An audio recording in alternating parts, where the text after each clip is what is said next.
Hi, welcome back. It's Adrian the Mountain Man. I'm here in Massachusetts with my wife. We are visiting her mother. My wife is originally from New York City, Manhattan, but they later moved to Pittsfield, Mass, and that's where I am at right now. It's up here in the Berkshire Mountains. I'm originally from New Hampshire, so it's always nice to come back to New England, especially in the summertime. Unlike last week when it was 80 degrees when I started running, it is about 56 degrees. You can still go, even when you feel slow, you can still go, even when there's no hope, you can still go. I never answer to no, man, I still go, go, go, go, go. So today I'm going to be running the Taconic Crest Trail and the Taconic Skyline Trail. They are parallel. I'm hoping to be able to go out on one and come back on the other. Anywhere between 20 to 30 miles. I was having a hard time with the Garmin Connect software trying to map out a route. So if it's obvious and I can add a few miles, then I will do that. If not, I will be running about 20 miles. All right, I will take you along. I'll tell you guys all about the July we had. We've had a rough month. My wife got sick and then she got in a car accident. Everything's okay, but I'll tell you all about that. All right, thanks so much.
Alright, I just showed you this shot of this pond here, and so I'm using I have the new Fenix 7X Pro.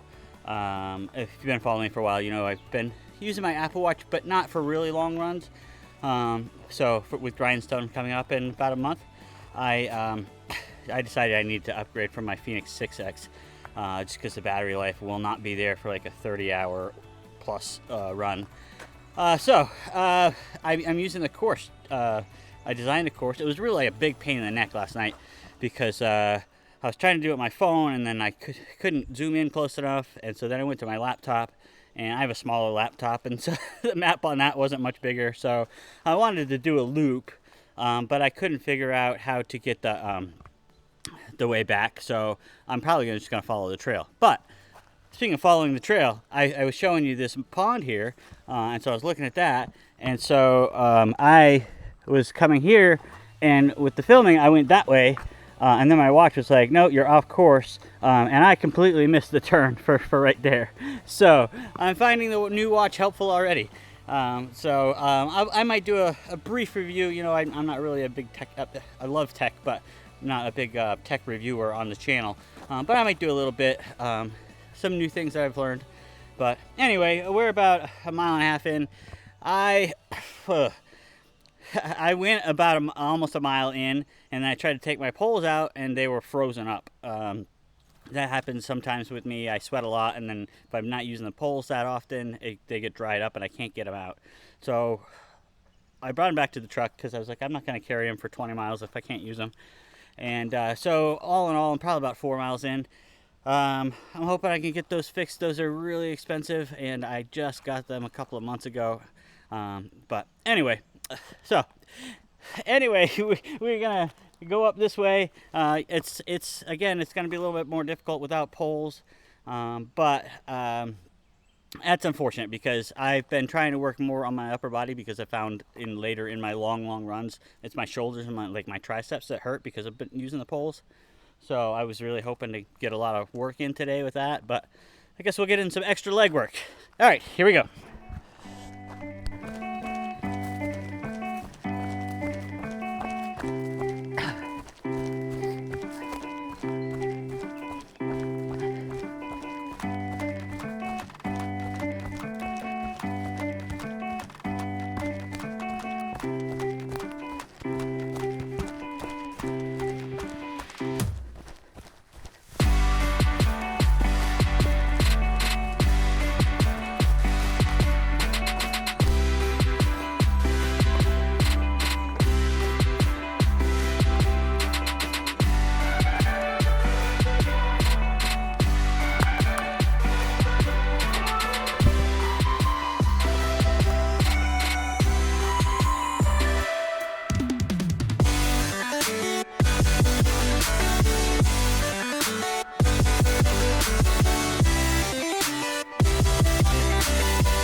July was a month.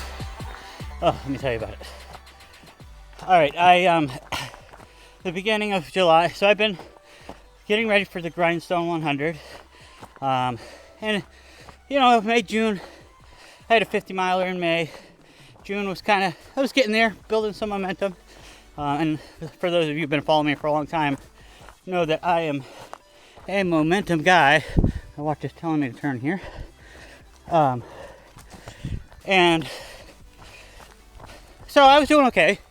But then in July, first week of July, my wife got COVID. It was her first time having COVID. And she's okay. It wiped her out quite a bit. Nothing, we shouldn't have to go to the hospital. But just sore throat and just being very tired and just not feeling well. So she stayed home. And I really didn't run that much that week because I thought I was going to get COVID. And I was like, well, I don't want to deplete myself before I get COVID and then have to fight that off. So that was kind of the first or second week of July. Then my wife felt better the second week. And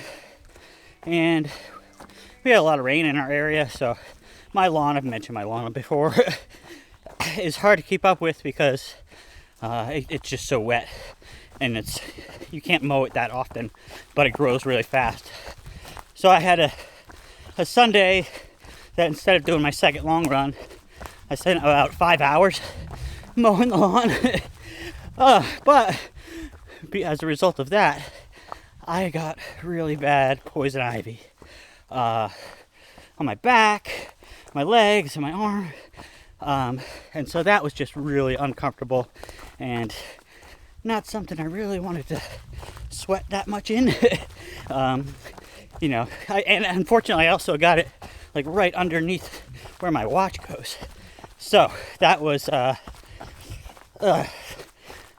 uncomfortable week. I did some running that week. Throughout the whole month, I did manage to do most, if not all, of my like Saturday long runs, but my weekly runs during the week suffered. So then the third week of July, I'll just go ahead and preface again by saying she's okay. My wife got rear-ended on the highway, and it totaled her car. And she was banged up. No major injuries. She had, just trying to check the map here. She had big bruise on her forearm, on her hip where the seatbelt.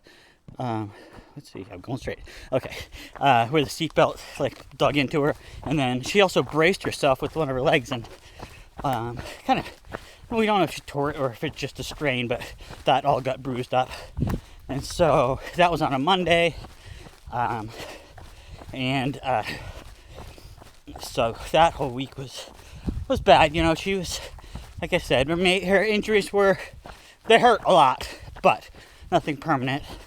But, you know, also psychologically, being in a pretty traumatic event like that, she was home that week. So I spent time taking care of her, and, you know, we're still waiting. She got the insurance check and everything, but we're still waiting for her car to be ready. So I've been driving her to work. You know, I work from home, so, you know, just a lot of things going on. And as I mentioned before, I am kind of a momentum guy, and I also have ADHD, and if I get out of my routine, it's really hard for me to get back in. So it's been a month, but I'm trying to get back into it.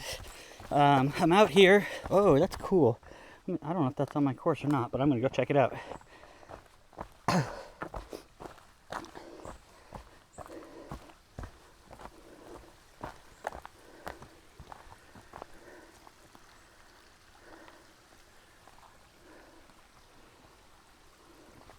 All right, luckily it is on my course. Okay, yeah, so like I said, July was a month. So, to recap a little bit, I skipped something. So, the week that she was in the car accident, it was a couple weeks ago, maybe 3 weeks ago, 2 or 3 weeks ago. We were supposed to be up here in Massachusetts, and so we pushed that back. She wasn't feeling well enough to sit in the car for like 12 hours, and she psychologically didn't really want to be in a car for that long. So we pushed that back, and so today is, I think, the 6th of August. So we're here just for a few days. But I'm very proud of myself because I'm out here running. Typically I plan to run when we come up here, but I don't. Like I said, I like my routine. My wife is very good about, and I know a lot of other people, they run no matter what. Not like serious stuff, but, you know, inconvenient stuff. I'm not like that. I try to do, like I said, my long runs, but a lot of times my midweek runs suffer, or I move them around a lot.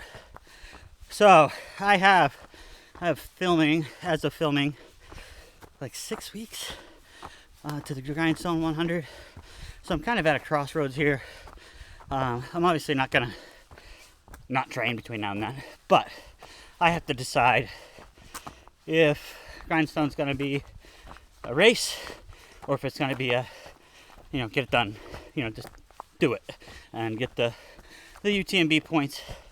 And obviously it's gonna be hard and it's gonna be a challenge, and I'm gonna be accomplished no matter what, but I feel accomplished no matter what.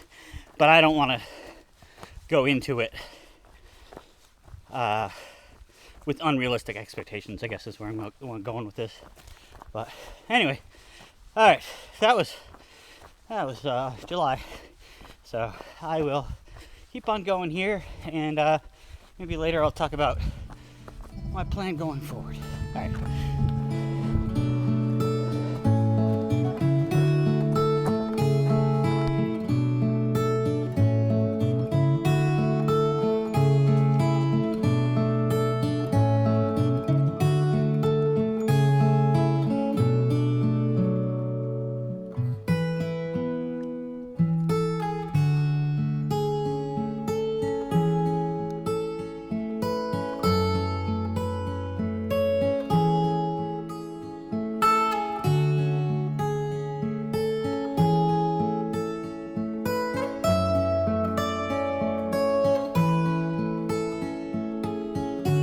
All right.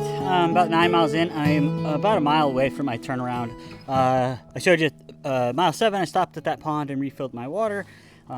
There's some climbs in between now and then, but now I'm really scared because I have, this is my course, and I don't know if you can see that on the wall, but I have this big drop off. So it looks like to go straight down and then come straight back up. So that'll be the toughest climb of the run. Let's see, my details so far, let's go here, about 2,300 feet so far. So yeah, I'll be close to 5,000, I think, for the whole run, but we'll see when it get done. All right, let's do this.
Alright, see that behind me. Yeah, I was thinking about earlier today the difference between the single track, at least where I am in North Carolina. There is single track there, but a lot of the local places are pretty well traveled. So even though like it's still single track, it doesn't look like this trail gets used that much. So there's a lot of growth on it, and sometimes you can't even see where you're stepping. So still going down. Let's see, what does my watch say? One more screen. It says 0.4 to go. So yeah, it hasn't all been this steep, but as you can tell, I am braking with my legs pretty severely. So going back up is going to be a challenge too. All right, let me put you guys away before I fall over. All right, trying to decide how much I hate myself. So I just came down, like you saw. It was pretty steep coming down, and it came out to this road. This is as far as I mapped. It looks like the trail marker there, so the trail does keep going. I'm trying to decide if I want to keep going down, because that would be a couple of mile climb back up, and you know, as I said, you saw it, so it's pretty steep. I'm kind of leaning towards doing it. I'm at 2 hours and 35 minutes. That does not include the like 2 miles that I did to start and then went back to the truck. So I feel like I can do at least 6 hours of running today. So I might go down and torture myself. You know, it's only going to help at the end for the race. And as I've been talking about, I haven't been doing the best with my training. So I guess while I'm here and I have the opportunity, I will do that. So let's go.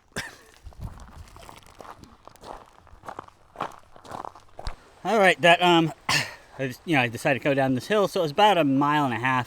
It did turn into a paved road, so I just went to the end. It kind of meets a little highway here. There's a nice river stream down here, but I can't find a way to get down there. So I guess I'm just gonna head back up, and yeah, so that'll give me okay, 23 miles, I guess, on this run. Plus the 2 earlier, so that's pretty good. Like I said, I picked it up a little bit on that hill, so 2 hours and 46 minutes so far. So let's see what happens on the way back.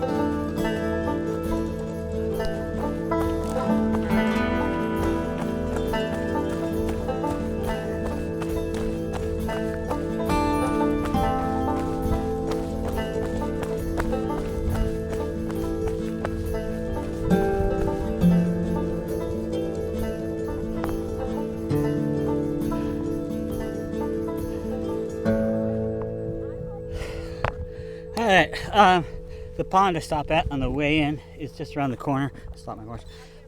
So I've got about 7 miles to go. I think it's getting close to 70, but in the woods it still feels pretty good. I mean, obviously it's humid. I'm still drenched no matter what I do. So, yeah, but this I didn't show you guys on the way up. Pretty nice views up here. So, yeah, I'm definitely feeling it. I have, let's see. Let's go to a different screen, keep you guys out of the sun. Alright, almost 16 miles, about 4,000 feet, and just over 15-minute pace for the whole run so far. So, that'll probably go back down under 15, I'm hoping. The 2.5 mile uphill really dragged my time down. But, alright, I'll meet you guys down at the pond.